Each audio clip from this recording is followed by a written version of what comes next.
Hey, you guys, you're going to want to listen all the way through this episode because we're asking the question, who would you get fired for from your job? And I'm going to reveal an interview subject that I had that wasn't the greatest. You're also going to find out how a hit sitcom from 1993 almost went by another name. Ooh. Enjoy the show.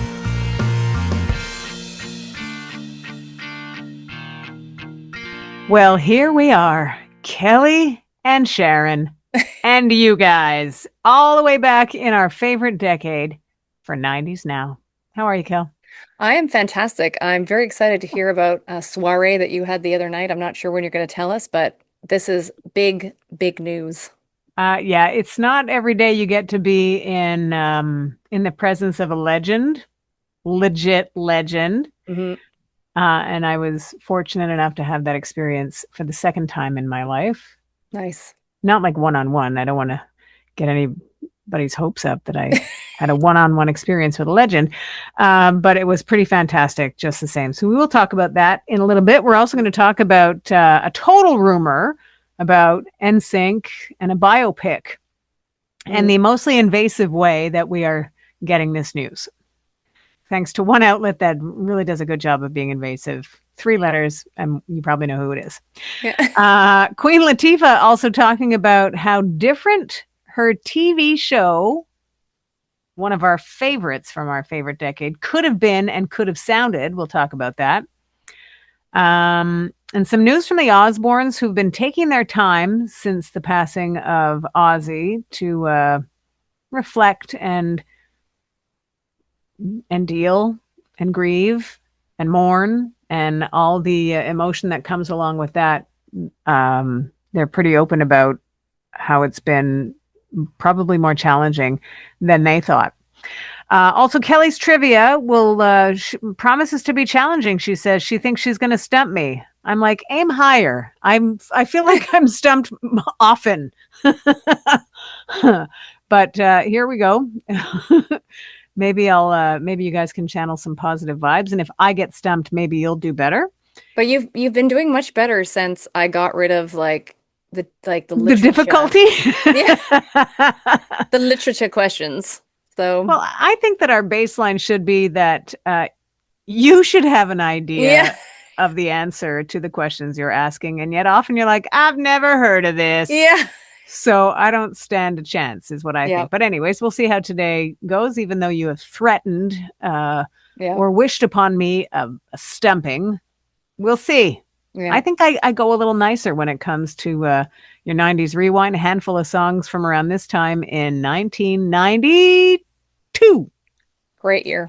That at first glance, you're like, yeah, these are the 90s. This is what the 90s sounded like. But it's funny how it's all from the same year and around the same time. So interesting. We'll get to that. Axl Rose posing for a pic with a fan. Fan gets fired. That's the short story. How does this happen? Let's start there, Kel. Mm-hmm. This guy, pretty epic because he's like a lifelong fan who also happens to be the chef at a hotel where Guns N' Roses are performing, right? Yeah, so they were in Peru, I think back in October, I want to say, I want to either October or early November. And this particular chef was going to have the opportunity to cook for Axl Rose. And I should preface that this chef very much enamored with GNR. And so obviously over the moon, cooks for him. Axl was very happy with the food. And I guess he took the opportunity whilst being in Axl's presence to ask for a photo, which Axl apparently was totally cool with. Did the photo. The chef posted this to his social media and very quickly was fired because he broke hotel policy by interacting with guests outside of the scope of their duties, I think was what we read.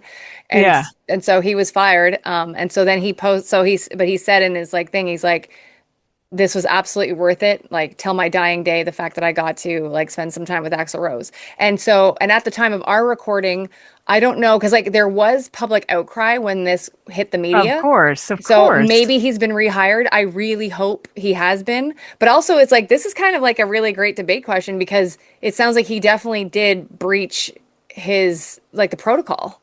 And that's the thing. Rules are rules. I said that at work today about something else. And my co-host was like, "Oh, brother, rules are rules." And rules have to be in place for a reason.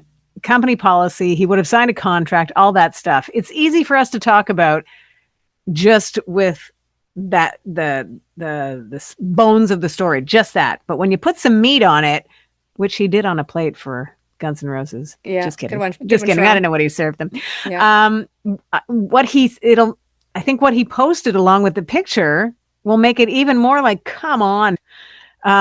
He wrote, "How do I explain to my younger self that this will happen in a few years? That one day he'll become a chef and one night he'll cook like never before for W. Axl Rose." That's so awesome. Like every person in the world has a favorite band that they'd lose their marbles over meeting, and getting a pick with, or but then to like do your thing for that artist to like this guy's a chef, he got to cook for his favorite band, like that's a mind blow. So of course from his perspective he's like, yeah, worth it, he'll get another job for sure, but like this is, I think, bad form because the whole line of any publicity is good publicity.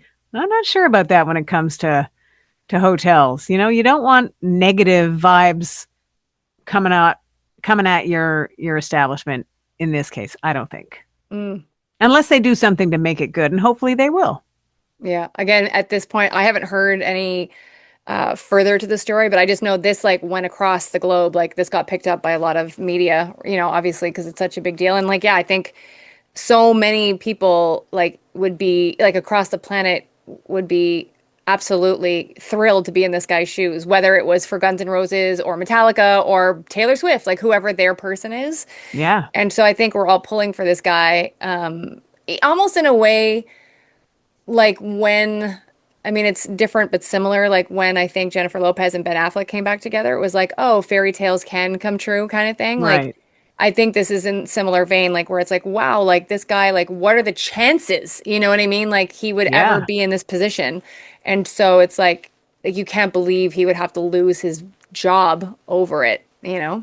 It's a kind of thing too that it's great that you have rules in place. But you can also have a strike, system in place as well. Like this is strike one, and if you do it again, you're done. You Hmm. could have that kind of thing. Hmm. But I think a company like has a huge number of employees working for them. So if you break the rules for one, and he's posted it to his social media, because obviously he wanted that to happen, he wanted people to see that he'd had this, dream come true moment in his life.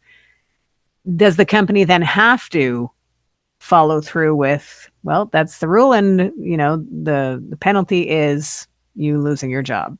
Hmm. It does seem harsh. I think, I don't know, I think they could have spun it a really positive way for them. This Yeah. great chef at this great hotel, you know, Got to live his Nat, childhood dream or like, exactly. and it's funny because again, we don't know where this guy has ended up, but like would be cool is if like a competitor from across the street picked him up and was like, we're happy to have people trying to live their dreams working for us. Or you know what I mean? Like Yeah, that for could be sure. spun that way too. So Yeah, I'm sure he'll land on his feet. mhm. That's cool. So good for him. But like Kelly was saying, what's the band you'd get fired for? Yeah, what would you start, Sharon. What would like is there an artist or a band like who would you get fired for and be okay with it? I find in our business there's so many times that I've, you know, am I going to die on this hill kind of Yeah. thing, and and sometimes the fight is just it's too much, and you're like, ugh, you have to weigh your pros and cons and what it means and stuff. Thankfully, I don't know which artist. I'm not sure it applies to us because we have this privilege of meeting people and Hmm. spending time with people. I think Hmm. one time I interviewed Lenny Kravitz years ago, and it was for our television, a sister station, but the television station. And my friend was the reporter at the time, and she said, "Well, you're a fan, so you'll ask the questions, and we'll use the audio in the story." So it wasn't ever me on the footage, but it was him answering my questions. I thought that was pretty cool. Hmm.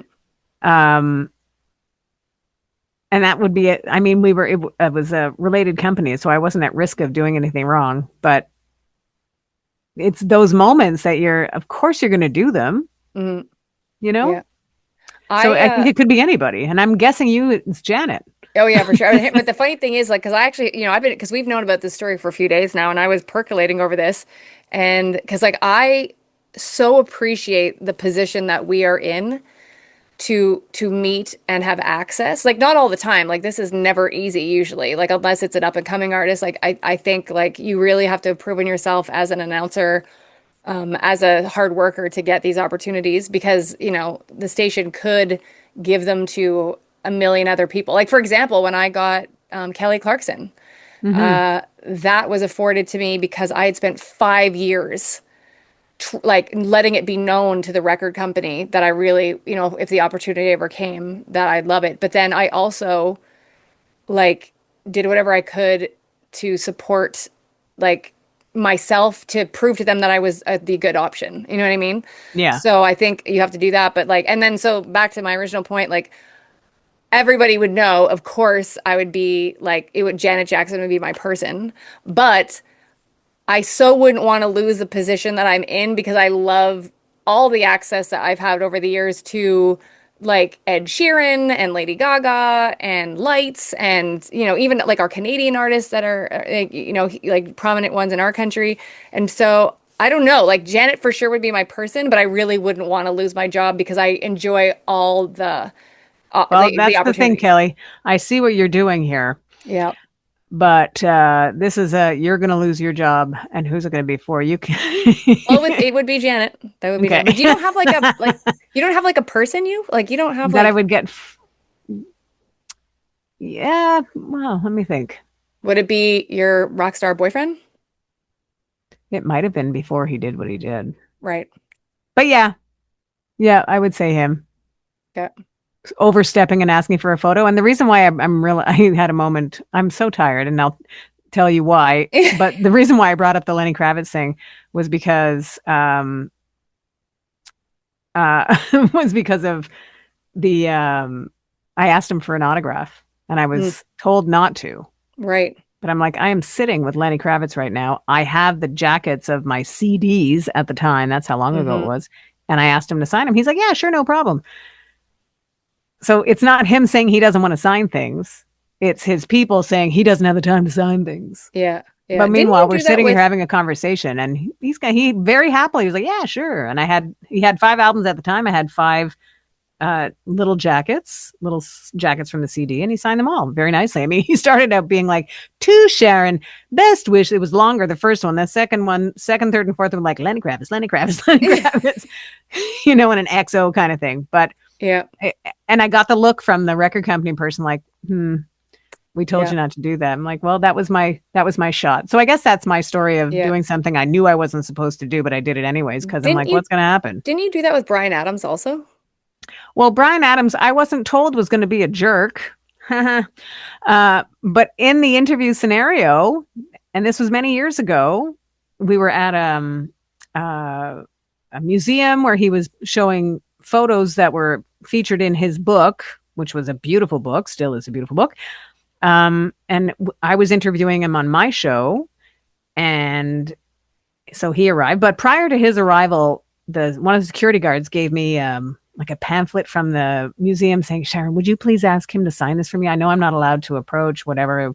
I'm like, "Sure, no problem," because I'm thinking, of course I can ask because he's coming to talk to me on my show. And then he comes and we're standing. I said, "Well, hey Brian, it's nice to meet you." I said, "I was talking to Sam over there, and he wondered if you wouldn't mind signing this for him." Ignore.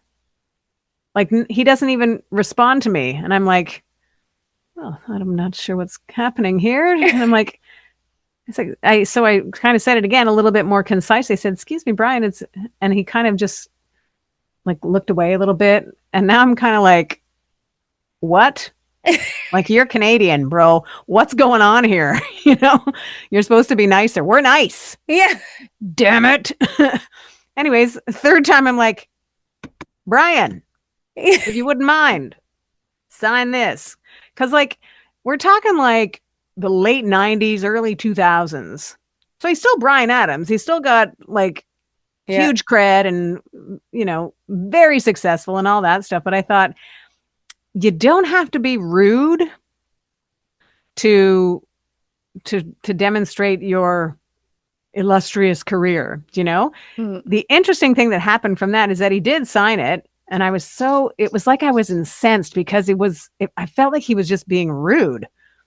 We get on the air and have a live interview, which doesn't often happen. Like, often we'll do interviews beforehand and then you can edit them down and make them short, like your boss wants them short, that kind of thing, or shorter, or not too long, or whatever.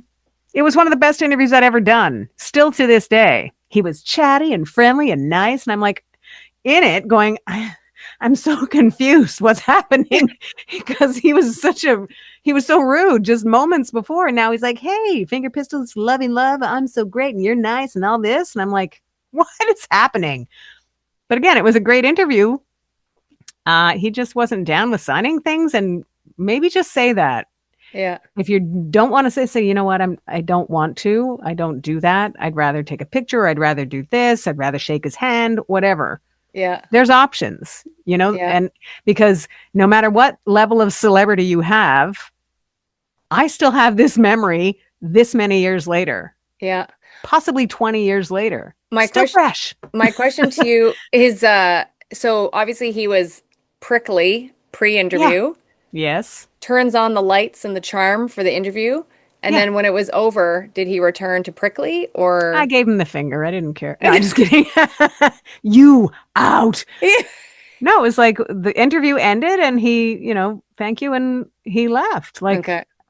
I probably had to segue off live and he was maybe escorted away. I'm not sure about that part because the mid part was so like creatively confusing. Like, what's just stay focused, keep a good poker face because you don't know what's going on here. But I do know that it was a great interview. Like, I'm not trying to say that I interviewed like the best or whatever. I'm just Mm, saying that the whole package was like he was communicative, it was back and forth, it was lovely, yeah.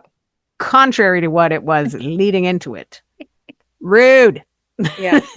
But this is And what that's I just the wish truth. And yet, sorry, but yeah. I just saw Bryan Adams live like 3 weeks ago, and it was one of the best shows I've ever seen, period. He was into it, fun, funny, jokey jokes, everything. It was like, that was sort of like, that got him off the hook too, because I'm like, okay, that's the you that everybody loves. Mm, So yeah. maybe I caught him on a bad lunch break. I don't know.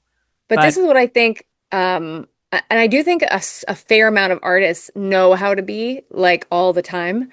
mhm. But then like this is like it's like a story like yours where artists need to be fully aware that like you remember this experience 20 years later, like you said. Yeah. And like yes, you've said obviously it was a great interview, all that, but the most descriptive part you've given was how prickly he was in the beginning. You know what I Mhm. mean? Like Yep.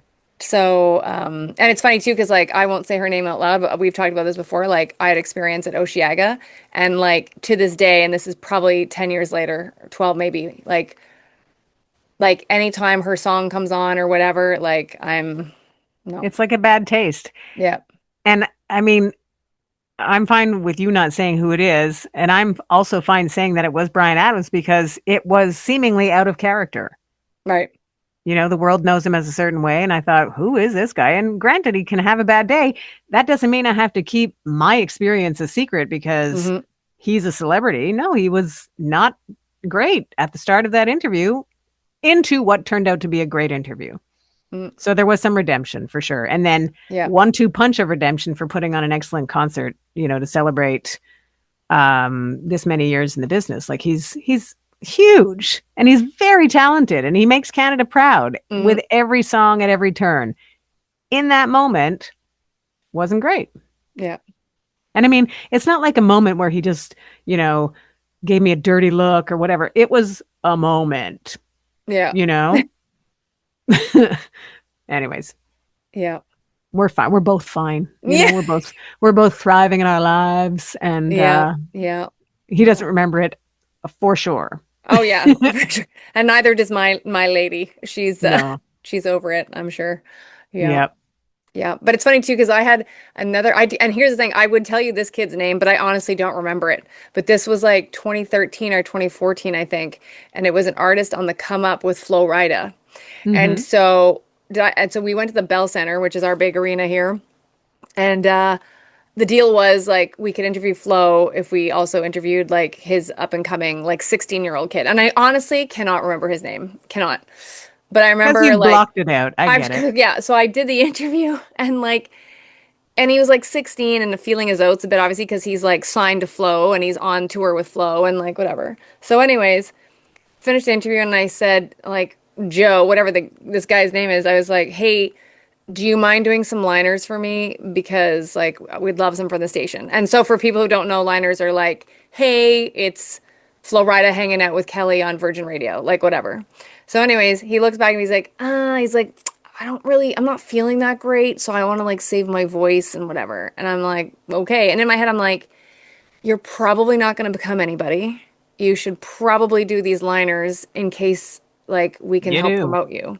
Hmm. Anyways, the best was Flo was in the room and heard him say this and he came up to the kid and he's like, I don't care if you feel sick. You're doing these liners for this nice lady right now. Like this. Oh, nice. So the kid did like one or two. I think I did one or two because at that point too, like I had like a bad taste in my mouth. I was like, I don't care. But it's like I always do because you never know when someone's gonna blow up. So I always try Hmm. to cover myself. If I am doing it up and comer, I always get stuff in case, well, Yeah. if they're talented and whatever, and then in case they blow up, like I want to have all the elements I might need in the future. And so that's why I was doing it. Like, Well, the other thing it does for the artist is that it gives them an idea of the promotional machine of it. hmm So, yes, radio plays you, or video channels play you, or streaming services play you. I mean, a lot of what we hear on streaming services really replicates what radio is, right? hmm Except you're paying for it.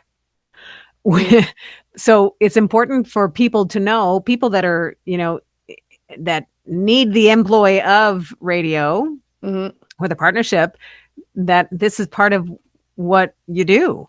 Yeah. And part of it typically is that everybody has bad days when they're not feeling 100%, but you're at work right now. So you kind of have to suck it up. And this is all like when they're new and they're also being told you have to stand up for yourself and don't let people walk over you. So they're trying to find their footing in that way.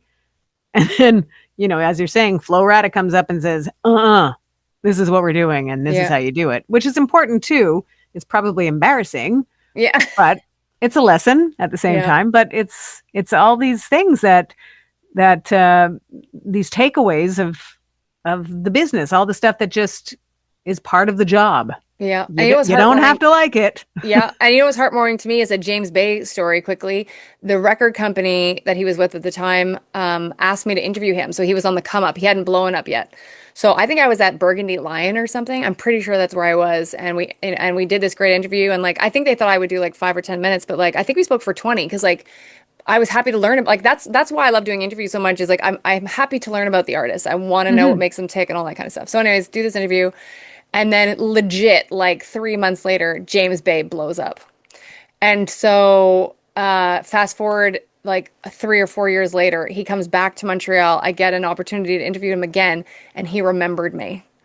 And he Nice. he was so kind. He's like Kelly, like it was so nice to like, when you took the time to interview me on like, as things were progressing and like now I'm so happy to be here and it's so nice to get to spend time with you again. And then I saw him a few years later at Osheaga and he waved to me. Like I didn't even Ah, he's like, "Good to see you." And I'm like, "Good to see you, James." Like it was just so like James Bay will always be in Kelly's heart. Like yep. always.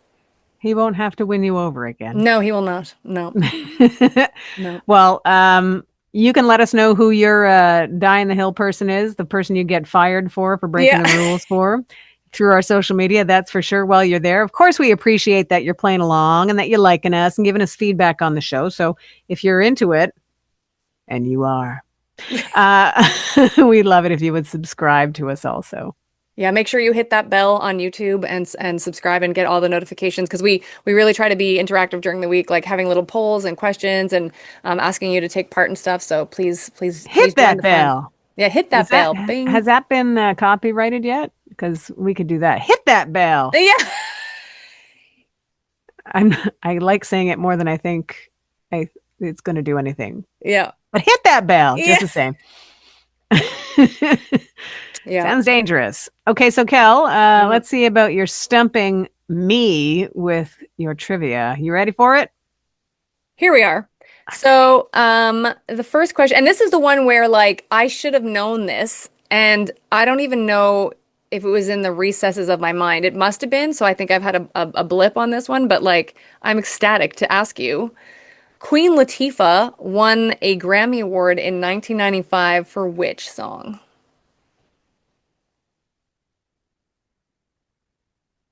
It was for Best Rap Solo Performance.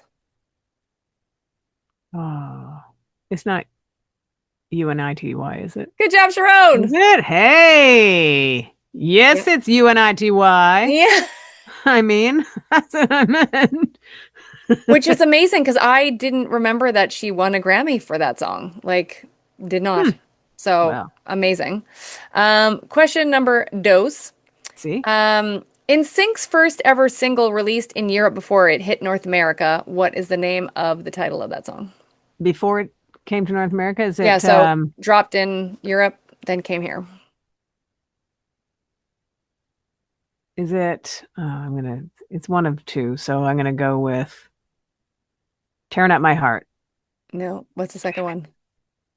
Well, that's one I can't remember because I'm tired.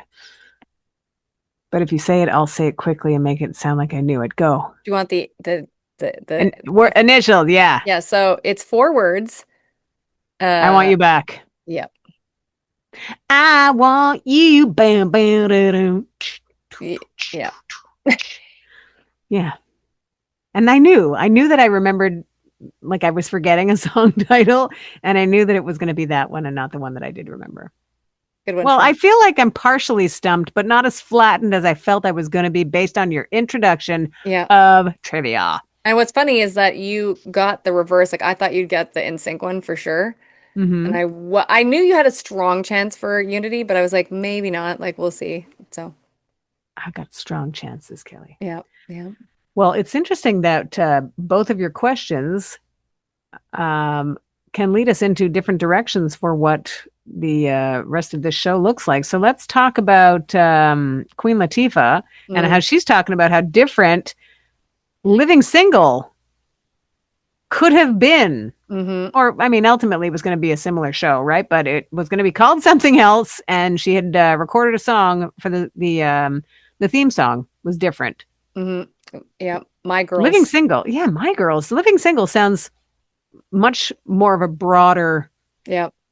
uh, term and title, which maybe they tested and determined, Mm. and that's why it was called that. But it was could have been called My Girls, and she had written a totally different song for it. Yeah. And and it's funny because she and Kim Coles, who were cast first for Living Single, both went to the head of CBS, I guess at the time, Les Moonves, who obviously has since had some career challenges. So I don't know if it was him or one of his peeps had named the show or they, with the living single, and they went to him and were like, "This is terrible. Like, we don't want this, whatever." And obviously they stuck to their guns. So then Latifah went back into the studio, and instead of trying to rework, I'm because I'm assuming the theme song probably had "My Girls" in it, right? Like Hmm. somewhere probably had that in there, and she didn't try to rework it. She literally went in and like did something else to fit what, because she said too, like she really had in her mind, because she obviously wrote all the lyrics, like what this show is about, and then tried to encapsulate that in the theme song. And like, I can't imagine it not being that theme song. And it's such a great theme song. Like you hear that and you go right back to 1993.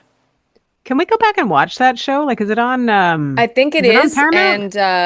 and you can also they have a reliving single podcast. Right. So if you'd like to watch that full interview with Queen Latifah, she got to go hang out with Kim Coles and tell everything. Like, and I've only watched part of the interview, but I look forward to watching the rest because like it's really interesting to hear how everything kind of came together. And Erica Alexander is the other host of that, and so yeah, it's just like, and I remember because like And I think, could you remember the dancer that's in that video? Because it's obviously shots of New York and then this dancer like going Hmm. crazy hip hop moves.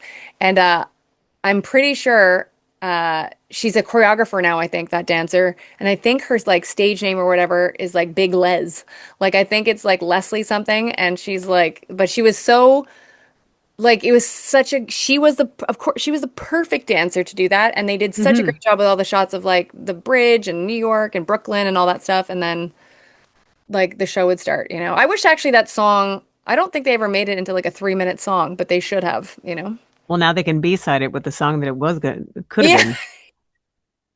It's so funny that, I mean, back then when the show was on, you could have bought the single, or that would have been more like, how are we going to get this song? We have to tape it on our VCR and we can only Yeah. listen to it that way. Like now, everything is so accessible in every way. And if it's not, you can make it accessible Mm, to any way you want to get it.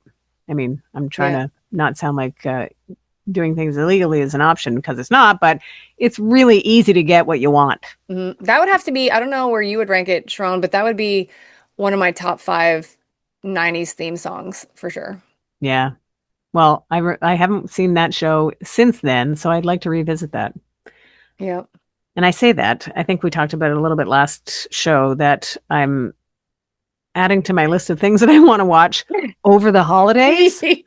Like there's really only so much time in the over the holidays period, Yeah. and I may not see the light of day based on the things I keep adding to my list of things I'm going to watch. I But just feel like I'm gonna see you on like the 5th of January with like crazy hair, no teeth brushed, and dark like, circles, yeah. just she's You're like, given up.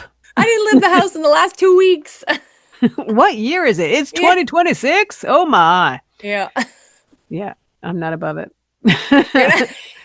So to come off of Queen Latifah as one of the trivia questions, and then NSYNC being one of the trivia questions, Mm, a biopic from NSYNC, and the reason why we're talking about it at all, and I'm not sure if we've talked about this. I think we've talked about an NSYNC reunion tour or that more than anything, but a biopic.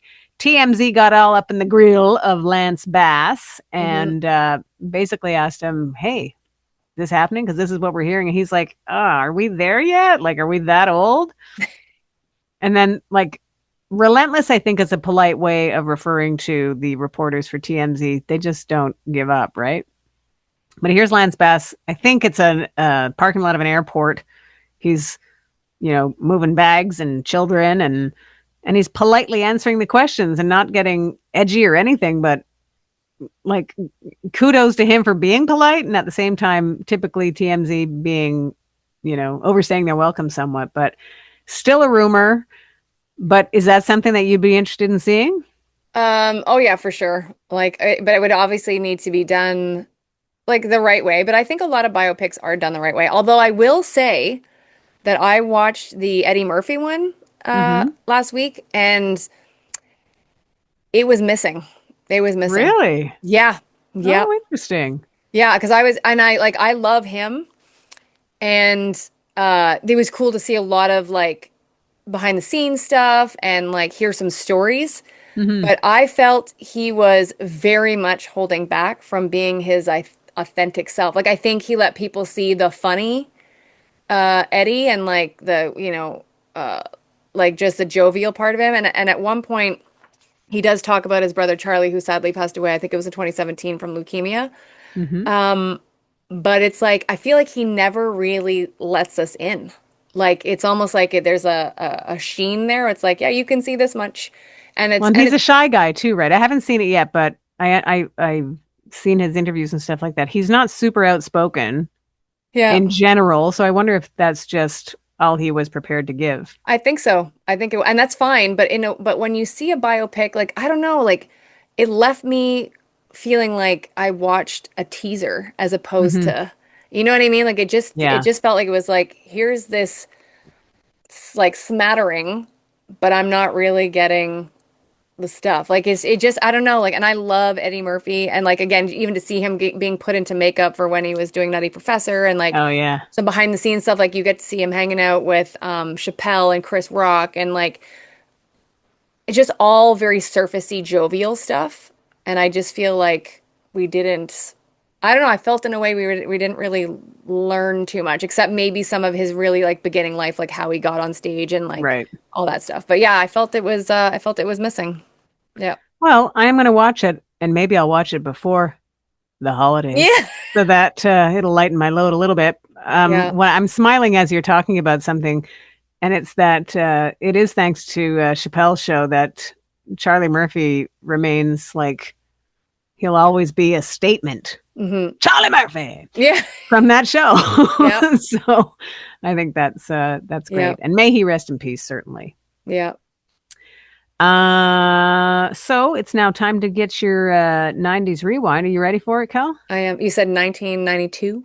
I did say that, and I also said that it felt really 90s in general, the vibe for the handful of songs that we'll talk about.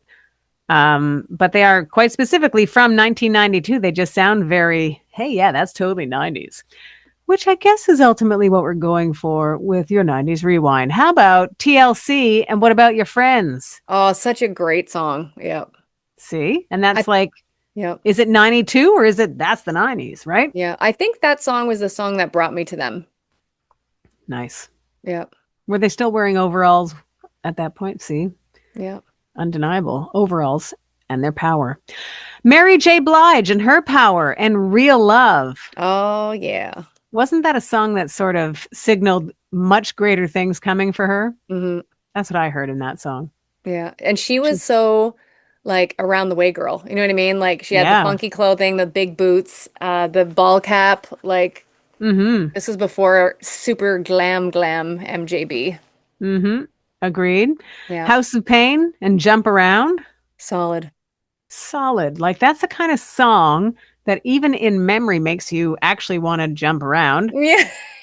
And then when you actually hear it, you're hearing it at a wedding now or at like, an anniversary party or something like it's very nostalgic. And then you try to jump around and you're like, no, Yeah. I can't do this for long. Yeah.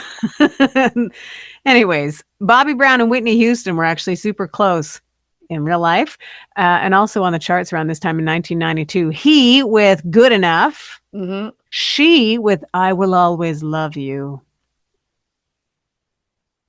That was my reenacting the moment in the video with the drum. Boom. And Yeah. Madonna. She was pushing buttons back then, man. Yeah. And by buttons, I mean actual like Hot Topic buttons, not boobs or Mm, anything. But Erotica is the song I'm talking about. So it could have yeah. been boobs that she was pushing because that would have been on brand for Madonna at that time. Hmm. It seems like you're blushing a bit I because I love said, Madonna, Badada. I'm Badada, but I said boobs. Is that what's making you blush? How about Annie Lennox for the win here? She gave us one of the great songs for the brokenhearted, matching the shards of the life you once knew with fragility and a great beat. Yeah. Part of your hugely successful solo album, the first one, Diva, Walking on Broken Glass. Annie Lennox for the win. And I that thought is your 90s I rewind. thought Walking on Broken Glass came out in, but you said around this time, right? Yeah, so I guess I thought it came out in early 93. So it would be like she's probably charting at that point, obviously. Precisely. That was such an epic song. Well, that was the third single from that album, too. So Okay. it would have still been going. That was the other thing about back in the day. We're a little more fickle with how long things stay on the charts Mm, now, how long movies stay in the theaters now. Things used to stay for a while and they'd build and grow. And now, yeah. because of what we talked about before, having access to everything we want at any time, it's like inherently fickle that, okay, well, they need the next new thing. Hmm. But back in the day, Cal, we were walking on broken glass for months. Yeah. And it hurt, man, but that's life. Say two. That's why I didn't write that song. She was better at Yeah. finding the words. It Yeah. hurts, man. Yeah. All those shards. Yeah. All right, Kel. That's it. Are That's you all going I got. to save the story for next week then? Oh, of my legendary experience. Sorry, yes. See, that's how tired I am. I got to go and see Paul McCartney last night. Good job, Sharon. Super incredible. Fortunate that it was a work experience, that my co-host and I got to take some listeners and their plus ones to dinner and then the show. One of the fun parts about seeing an 83-year-old perform, and it's not my first 83-year-old performing this year even, Yeah. because I also saw Barry Manilow. Um, but the email that the promoter sent out beforehand was just to remind that, like, everybody with a ticket, doors Mhm. open at 6:30 p.m. and the show will start promptly at 8 p.m. Promptly, Mm. which is sort of hands on your hips. You better be there because Yeah. it's going to start at 8 p.m. promptly. Which is great. And it's, you make a jab because he's 83 years old. But the fact is, the show started at about 8:09 and went until just, I think it was a minute or give or take at 11 p.m. Wow. So just about 3 hours of Paul McCartney live, 35 songs. Granted, one section of his encore was 3 songs, which from the Abbey Road album is considered the Golden Slumbers medley, which is Golden Slumbers, Carry That Weight, and The End, which is like anthemic. Um, but uh, incredible show, incredible. And he was chatty and, telling stories about, he did a bit of Jimi Hendrix in one of his songs. And then he said, that was a, tribute to Jimi Hendrix. He was a good guy. Like to talk about references like Jimi Hendrix or, civil rights movement. He talked about that. And like, it's still taking me time for it to sink in. Again, it was my second time seeing him, and he was as magnetic the first time. But you're like, this is it, man. Like he's telling stories casually because he was there. He talked about a club where Jimi Hendrix and his 2 pals were playing, and that's the Jimi Hendrix experience. And not very many people were in this club, but they had arrived from the States. And then he said 2 nights later, that club was packed and everybody was there. He says, Jimmy Page and Jeff Beck and Pete Townsend, guitar gods, rock and roll pioneers, and he's talking about it because he's there. And of course he'd be there because he's Paul McCartney. He can be wherever he wants. Like Mm. it's nuts. And the story that he told about, he sang Blackbird, which is a beautiful song from the White Album, which is a spectacular album. And Blackbird is just a wonderful acoustic, not an easy song. There's nothing easy about Beatles music to try and replicate as an aspiring musician, which I'm not, but I do play guitar and I've tried, and it's like, what is happening? But he talked about that song and it's beautiful. And he said when he wrote it, he wanted to write a song. His intention was to write a song that if anybody in America, in the South, with everything that was going on with civil rights and the fight for them, if anybody heard that song that needed it, it would give them some hope. Like, mission accomplished, man. And then he went on to say that the Beatles had a show in Jacksonville, Florida, and they were told before the show started, for whatever reason, well, this show is segregated, and they're like, why? That's stupid, is what he said. Like the simplest, most truthful statement about any kind of an attitude that's aligned with that. Mhm. Why a crowd would be split by the color of people's skin. They said, that's stupid. We're not going to do it.